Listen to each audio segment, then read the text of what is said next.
There are a variety of ways we can attain research. Say we live in a fortunate time in that we have a lot of options at our disposal. I like to research something when I write a story. I research it to the max, and I try to gather more information than I'll ever use. I think that would be a good tack for you too. I like to, I think for your purposes, I mean, to lock yourself in a library for several hours, acquiring information. I think online is an important vehicle for you to acquire information. And I don't write a single word until the research process is over.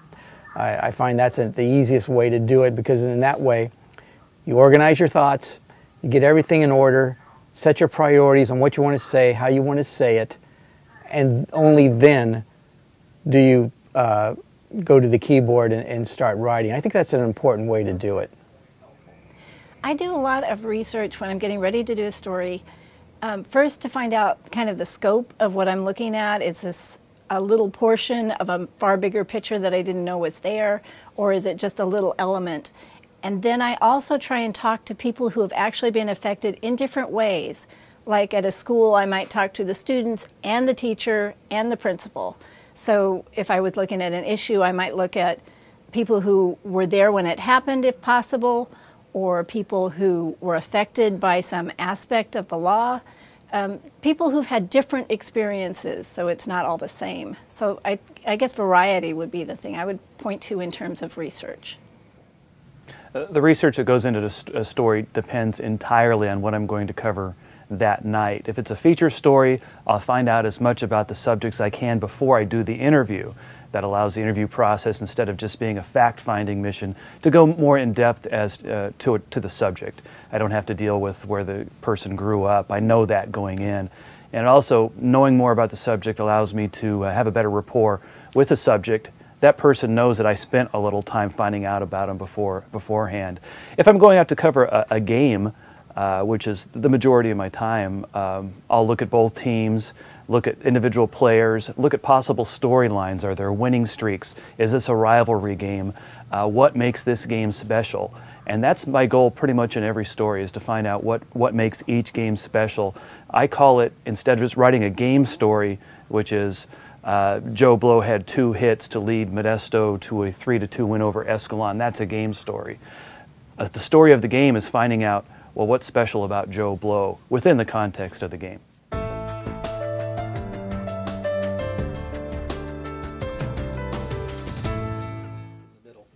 I think the beginning is the most important. I think paper writing and newspaper writing are very similar in that way, that we have to grab our target audience quickly and hold their attention. And that means the start of the story has to be the most important. You have to make your point quickly, succinctly, get right to it. There's a term in the newspaper business we call the nut graph, which we start our story with a premise, 3 or 4 graphs, whatever, and then we funnel it down to a nut graph, which is the basic point of your story, whether it be a news story, column writing, whatever. I think that applies also in how effective a good paper should be written too. You have to, I think if you lose your audience, be it a professor, someone's grading your paper, or the reader of the newspaper or online, if you lose their attention quickly, you're lost. So I think you have to hit hard quickly, early in your story, and hold their attention. So I think the beginning is the most important. I think the beginning you have to catch people, the ending helps wrap it up for people, and the middle you can't just lose people halfway through it. So in a way, every part is important. And the flow itself will help people get to the information that you want them to have. So I think it's all a package. Well, in sports writing, and actually in feature writing too, that's tough to really tear it apart that way. But if I had to answer directly, I would say the beginning, because if your readers aren't getting past the beginning, if your first 3 or 4 graphs aren't interesting enough to pull them into the rest of the story, then you haven't done your job as a writer. Having said that, if you write a great lead and then the rest of the story falls apart, you haven't done your story either. But I would say in order, the lead, the middle, and then the close.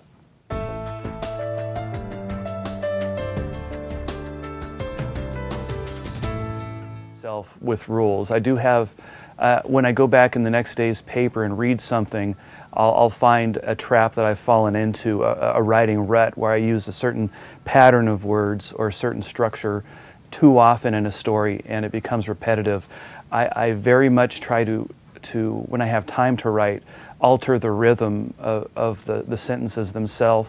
And believe it or not, if I have time to write and you go back and read some features, I'm going to have some sentences. You better bet I'm going to have some sentences with 10 syllables. It's just going to happen that I'm going to make a point to do that because there's nothing better than a well-written sentence with 10 syllables. And I think we all learned that from Shakespeare. I think in the evaluation process, in your research, I think you can go to something that really affected you, had an impact on you during the research. I think that would be a good sign and a good way to get your story started. Something that really got your attention as you research the story. I know sometimes in newspaper writing, if I get into that jam and I don't know how to write the story, I will put myself in the heads of the spectators who are at the event, and I say, well, as they drive home tonight, what grabbed them? What really got their attention and what they will keep with them as they go on? And then that always is a pretty good tiebreaker for me. When that usually answers the question when I'm in a jam. I think that will apply to you too as you try to find something to kick off your paper. Sometimes I'm writing a story and I have a lot of information and I have almost an overwhelming amount of information. And sometimes I'll just start working on a little section where I kind of think I know how it's going to go. And as I start in, once you just launch in and you have words on your paper, it gets a little bit easier because then you're working with something. So I like doing that. A lot of things also, as you're going through your story and you realize there's kind of a gap where you're starting with one thing and then you're moving to a new subject, you need to transition. So some of those tricks are to sort of you can physically walk a person around a room or bring some little detail that flows to the next part. So that's another little trick. I try to vary the length of sentences so that if I have a short sentence that's really short and direct and to the point, then I might have some explanation or descriptive passages or something in the next one. But I don't keep, if you have a sentence that's going on and on and on for several lines, you need to break that up because people kind of lose a train of thought halfway through that. The other thing I watch for is if I'm repeating a sentence or a phrase or even a word, if you see, I like this, I like that, he liked that, you can find yourself using your sort of go-to phrases again and again. Try and make sure that you've used variety. It also makes you rethink what you're really trying to get across and get new words. And you can Google synonyms ... and get a whole list of new words that maybe not perfect words, but it leads you to another one. One of the tips that I always like to tell people is try to avoid the verb to be.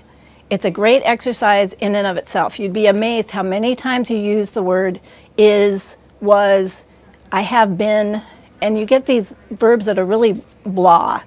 A lot of description can be put into a narrative just by using action verbs, descriptive verbs, and nouns that are more descriptive, or adjectives. But you don't have to say this was really well done. You can say it mesmerized the audience or something. If you can give something that brings a reader right into where you're sitting, that really says a lot to them without you sort of hitting them over the head with this is what you need to think about that.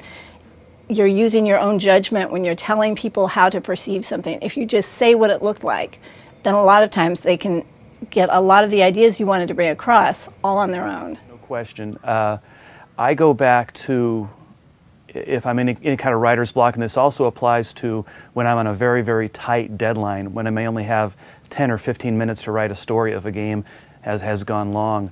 I can harken back to my junior year of high school. I had a social studies teacher named Doug Hall, and he insisted that every essay we did in that class, and we had an essay every Friday, was in a very, very strict structure. The structure had to be the opening, which is basically tell them what you're going to write. Then you have 3 major points to your essay, and then you have a close. So the structure is tell them what you're going to write it, and then your close is tell them what you just wrote. That little bit of information, which we were able to massage over that full year of social studies class, took me through junior college, it took me through college, and even now when I get on a tight deadline or really stuck to write something, it gets me through now. So if you can always fall back on a basic structure if you're getting stuck in writing.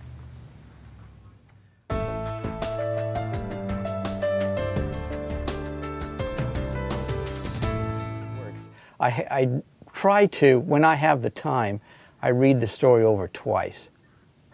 Once for grammar, fact checking, and the second time I just read it for the flow and see if the story for organizational things. And I think that also works for how you organize and read and finish up your paper. I think you need to read it twice.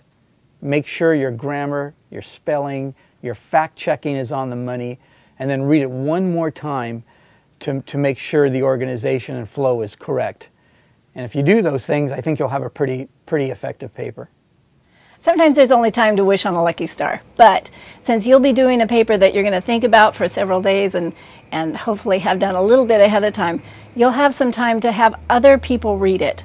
And the importance of that is that you and all your friends have a certain knowledge base that you're assuming other people have. And it would really help if you had a grandparent maybe, or a neighbor, or somebody who doesn't know everything that you're writing already, and give them that chance to give you some feedback about what they got and what they missed, because there may be some things that you're assuming everybody knows.